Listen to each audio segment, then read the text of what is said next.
बिस्मिल्लाहिर्रहमानिर्रहीम। अस्सलाम वालेकुम नाज़रीन, मैं हूँ साकिब बशीर। 3 मौज़ूआत पे आज हम वीडियो में बात करेंगे। एक तो नैब तरामीम के केस में इमरान खान जब 30 मई को सुप्रीम कोर्ट के सामने वीडियो लिंक में पेश हुए थे तो उस वक़्त खैबर पख्तूनख्वा की हुकूमत ने एक दरख्वास्त दायर की हुई थी पहले से ही, और उसी वक़्त जो बेंच था चीफ जस्टिस काजी फाइज ईसा की सरबराही में उसने टेकअप की और उस दरख्वास्त को मुस्तरद कर दिया गया। और दरख्वास्त ये थी कि इमरान खान की मौजूदगी में जो समात हो रही है, या जनरली ये कहा गया था कि नैब तरामीम के हवाले से जो अपील पर समात है सुप्रीम कोर्ट उसको बराह रास्त नशर करे। तो बराह रास्त नशर होता तो डेफिनेटली इमरान खान भी बराह रास्त नशर होते और जो वो बोलते वो भी दुनिया देख और सुन सकती। लेकिन उस दरख्वास्त को मुस्तरद कर दिया गया था। अब उस दरख्वास्त के हवाले से 7 सफ़ात पर मुश्तमिल एक ऑर्डर जारी हुआ है। चीफ जस्टिस काजी फाइज ईसा की सरबराही में ये बेंच समात कर रहा था और इसमें जो डाइसेंट था, इख्तलाफी नोट था, वो जस्टिस अतर मिनल्ला का था। उनका ये मौक़िफ़ था कि मफाद आमा का मामला है तो ये बराह रास्त दिखाया जाए, लेकिन बाकी 4 जजेस इससे मुत्तफिक नजर नहीं आए। तो 7 सफ़ात पर मुश्तमिल ये तहरीरी ऑर्डर जारी कर दिया गया है। बहुत ही गैर मामूली किस्म की वजूहात भाई इसमें जिक्र की गई हैं, उससे मुतल्लिक आपको आगाह करेंगे। इसके अलावा हम बात करेंगे कि सहाफ़ी जो ब्लॉगर हैं इमरान रियाज, उनको ECL से इस्लामाबाद हाई कोर्ट ने निकालने का हुक्म दिया है और उनकी दरख्वास्त मंजूर की है।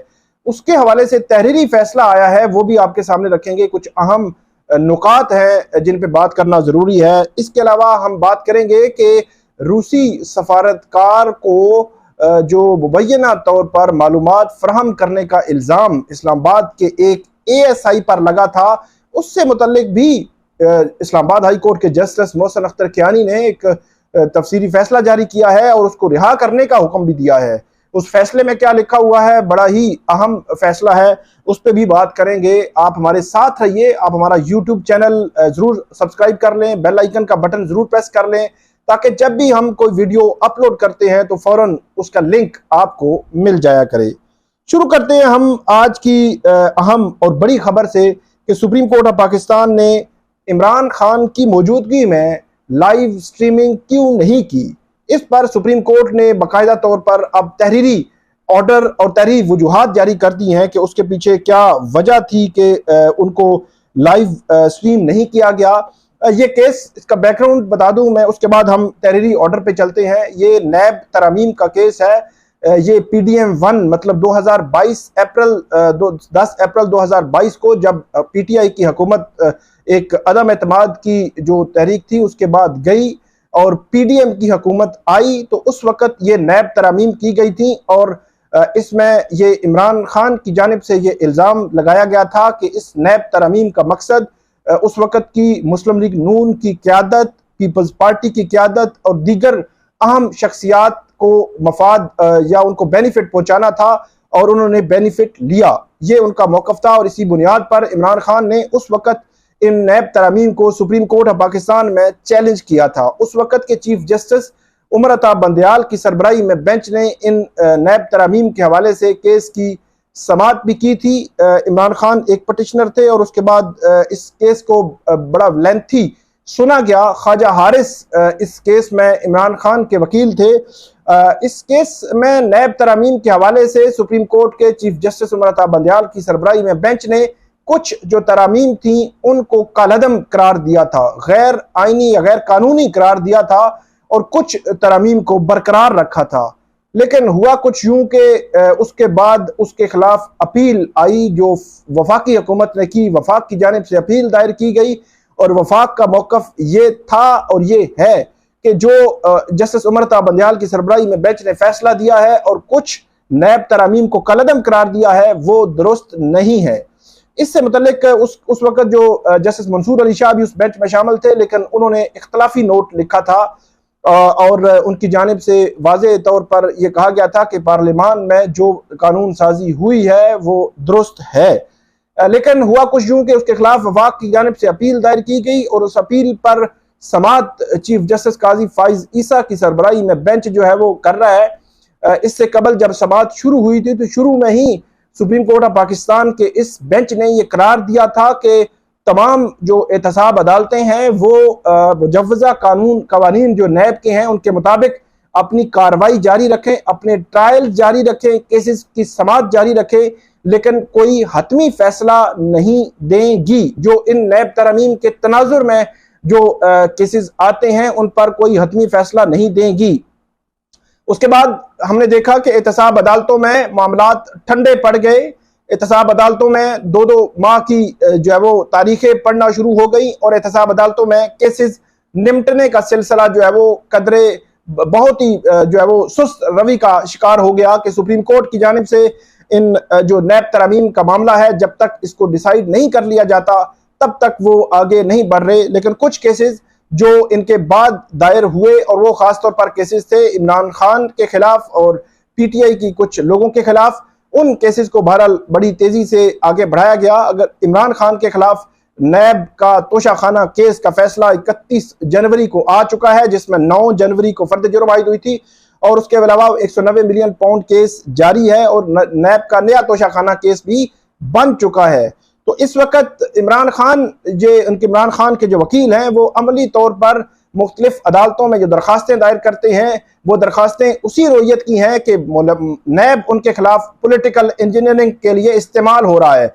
और उस वक्त की मुस्लिम लीग नून और पीपल्स पार्टी भी यही कहते थे और उसके बाद उन्होंने नैब तरामीम लाई थी, लेकिन इमरान खान ने उन नैब तरामीम को चैलेंज किया था। अब देखना यह है कि क्या इमरान खान उस अपने मौकफ पर कायम है या आज उनके खिलाफ भी वही काम हो रहा है जो उनके खिलाफ कहीं ना कहीं हुआ और पॉलिटिकल इंजीनियरिंग के लिए नैब इस्तेमाल हो रहा है। ये इल्ज़ाम लगाते हैं इमरान खान के वकील मुख्तलिफ अदालतों में जब पेश होते हैं कि उनके खिलाफ पै दर पै नैब के जो केसेस बनाए जा रहे हैं।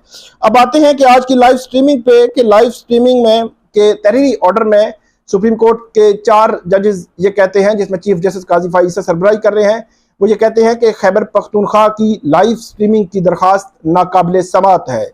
एडवोकेट जनरल खैबर पख्तूनख्वा ने अचानक लाइव स्ट्रीमिंग में दिलचस्पी की वजह नहीं बताई, जबकि खैबर पख्तूनख्वा हुकूमत ने नैब तरामीम केस में शामिल ही नहीं हुई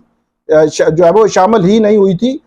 ये वो 2022 की बात कर रहे हैं जिस वक्त वहाँ पे पीटीआई की हुकूमत रही थी फरवरी 2023 में, और उस वक्त की ये बात जो है वो सुप्रीम कोर्ट कर रही है। उसके बाद कहते हैं अदालत कहती है कि गैर ज़रूरी तौर पर अदालत का इस दरख्वास्त पर वक्त जो है वो सर्फ हुआ।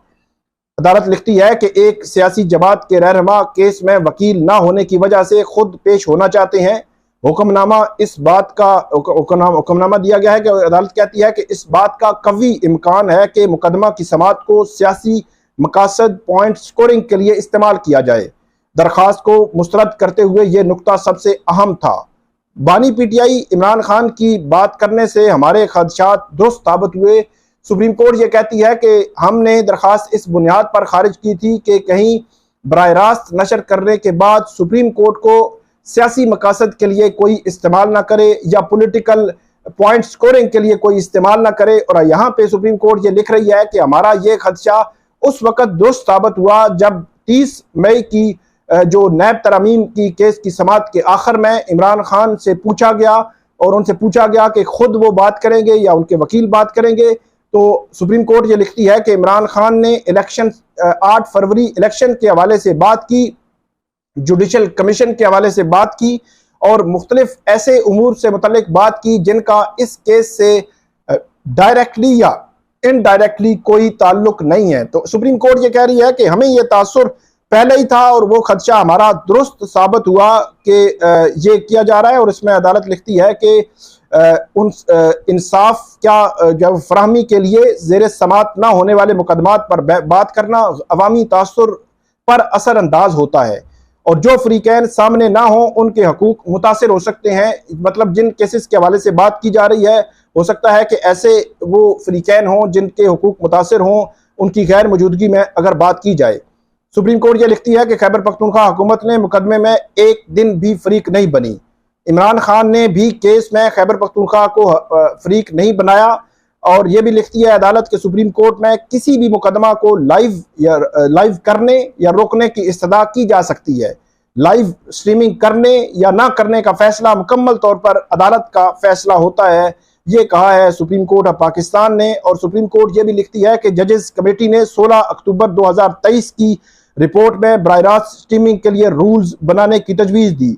जस्टिस अतर मिनल्ला, जस्टिस मोहम्मद अली मजहर पर मुश्तमिल कमेटी ताहाल लाइव स्ट्रीमिंग दिखाने के रूल्स तय नहीं कर सकी। अब तक 40 मुकदमात की समाअत अदालती जो है वो कार्रवाई को बराह रास्त दिखाया गया है, ये कहा गया है सुप्रीम कोर्ट के इस ऑर्डर में। और यह भी कहा गया है कि 18 सितंबर 2023 की फुल कोर्ट मीटिंग में अदालती कार्रवाई बराह रास्त दिखाने के लिए पायलट प्रोजेक्ट शुरू किया गया। अदालती कार्रवाई बराह रास्त दिखाने के लिए मैकेनिज्म तय करने के लिए जस्टिस अतर मिनल्ला पर मुश्तमिल वो कमेटी बनाई गई। तो ये अदालती ऑर्डर है जो इमरान खान की लाइव स्ट्रीमिंग ना करने की वजूहात इसमें बताई गई हैं कि लाइव स्ट्रीम क्यों नहीं किया गया और क्या वजूहात थी और इसके पीछे विजडम क्या था, ये बताया गया है इस सारी जो है ऑर्डर में। आज के दूसरा मौजू है उस पर आते हैं। ये सहाफ़ी इमरान रियाज का नाम एग्जैक्ट कंट्रोल लिस्ट ECL और पासपोर्ट कंट्रोल लिस्ट PCL, इन दोनों से इस्लामाबाद हाई कोर्ट ने निकालने का हुक्म दिया है। जो सहाफ़ी हैं इमरान रियाज, उनका नाम ECL से निकालने के तहरीरी ऑर्डर में, तहरीरी फैसले में चीफ जस्टिस आमिर फारूक ने कुछ अहम बातें की हैं, वो आपके सामने रखते हैं। अदालत को बताया गया कि सिक्योरिटी एजेंसियों की तरफ से खत की बुनियाद पर इमरान रियाज का नाम पासपोर्ट कंट्रोल लिस्ट में शामिल किया गया। पासपोर्ट कंट्रोल रूल्स के तहत सिर्फ रियासत मुखालिफ सरगर्मियों पर नाम PCL में रखा जा सकता है और फ्रीकैन की जानिब से इमरान रियाज से मुतल्लिक ऐसी कोई बात नहीं बताई गई जो रियासत मुखालिफ सरगर्मियों की तरफ इशारा करती है। अदालत ने अपने फैसले में यह भी लिखा है कि इमरान रियाज के खिलाफ एक मुकदमा दर्ज है जिसमें वो मुतलका अदालत से जमानत पर हैं। और यह भी अदालत लिखती है कि इमरान रियाज के मुताबिक उनके इल्म में नहीं है कि इसके खिलाफ इसके अलावा कोई और केस भी दर्ज है। अदालत ने यह लिखती है कि प्रोसिक्यूशन का ये खदशा काफ़ी नहीं कि इमरान रियाज फरार हो सकते हैं। और अदालत ने यह कहा कि इमरान रियाज की दरख्वास्त मंजूर की जाती है और उनका नाम ECL जो है वो एग्जैक्ट कंट्रोल लिस्ट और पासपोर्ट कंट्रोल लिस्ट PCL से निकालने का हुक्म दिया जाता है और उनको बैरून मुल्क जाने की इजाज़त दी जाती है। ये इस्लामाबाद हाई कोर्ट के चीफ जस्टिस आमिर फारूक ने इमरान रियाज की ये जो दरख्वास्त है उसको मंजूर किया है। उसको मंजूर करने के बाद अदालत ने ये फैसला जो है वो जारी किया है। ये अहम फैसला है इस हवाले से। और इसमें जो उमूमी तौर पर ECL में नाम डाल दिए जाते हैं, फिर दिफा नहीं कर सकती जो प्रोसिक्यूशन है, जो वफाकी हुकूमत है, और उसके बाद अदालतें उनको निकालने का हुक्म देती हैं। आखिरी बात हम यहाँ पे करेंगे वो है कि एक ASI एक इंस्पेक्टर जो है वो उस पर अजीबो गरीब किस्म का एक मुकदमा बना और उस पर इल्ज़ाम ये लगाया गया कि रूसी सफारतकार को खुफिया मालूमात पहुँचाने के इल्ज़ाम पर इस्लामाबाद पुलिस के एक सज़ा याफ्ता ASI ज़हूर की सज़ा मुअत्तली का तहरीरी फैसला जो है वो इस्लामाबाद हाई कोर्ट ने जारी किया है। ASI ज़हूर को ऑफिशियल सीक्रेट एक्ट के तहत ये सज़ा सुनाई गई, लेकिन बादियों नज़र में इब्तदाई शवाहिद के मुताबिक इस्लामाबाद हाई कोर्ट के जस्टिस मोहसिन अख्तर कियानी इस ASI की सज़ा से मुतालिक कुछ और ही कहते हैं। अदालत यह लिखती है कि फ्रांसिक एनालिसिस रिपोर्ट के मुताबिक अपील कुनिंदा मतलब ASI के मोबाइल फ़ोन से थ्रेट अलर्ट रिपोर्ट के मैसेजेस मिले। अदालत लिखती है कि नेक्टा और वजारत दाखिला की जानिब से जारी थ्रेट अलर्ट्स को खुफिया मालूमात या खुफिया दस्तावेज नहीं कहा जा सकता। अदालत यह भी लिखती है कि मुख्तसर मुद्दत की सज़ा और अपील पर जल्द फैसला न होने के इम्कान के बायस भी अपील कुनिंदा सज़ा मुअत्तली का हकदार है। ट्रायल कोर्ट की जानिब से ASI ज़हूर को दी गई 3 साल कैद की सज़ा मुअत्तल की जाती है और ASI को 2 लाख रुपए के जमानती मुचलकों के इव्ज़ जो है वो जमा कराने का हुक्म दिया जाता है। और अदालत यह लिखती है कि उनको उनकी सज़ा मुअत्तल करके ज़मानत पर रिहाई का हुक्म दिया जाता है। ASI ज़हूर के खिलाफ 13 दिसंबर 2021 को ऑफिशियल सीक्रेट एक्ट के तहत मुकदमा दर्ज किया गया था और ऑफिशियल सीक्रेट एक्ट की खसूसी अदालत ने 18 मई 2024 को 3 साल की कैद की सज़ा सुनाई थी।